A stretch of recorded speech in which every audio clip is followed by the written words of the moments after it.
परमात्मा रूप आहे आणि परमात्मा रूपावी अतिरिक्त दुसरं केवळ प्रतिमती मात्र आहे किंवा हे आपल्या अनात्मा आहे, याचा आपल्याला काही उपयोग नाही. बालयोगी महाराज सांगायची गोष्ट की तुम्ही म्हणता जगन मिथ्या आहे. ते जगत सत्य असो किंवा मिथ्या असो, जीवाला किमान मानवी जीवाला एवढा तरी जीवनात अनुभव येतो का जग आपल्या उपयोगाचं नाही.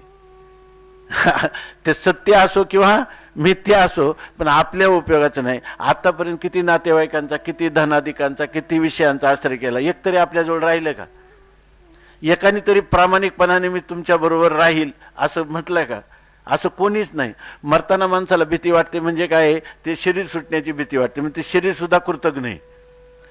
त्याला आपण इतकं कारण नसताना किती किती त्याचं अंजन भंजन केलं, मग त्यांनी तरी आपल्याजवळ राहावं ना. ते सुद्धा राहत नाही. नातेवाईक तर त्याच्यापेक्षा दूर, अंता पहिली नंतर मग महत्वाचे विषय. तर ह्या कोणत्याच राहत नाही.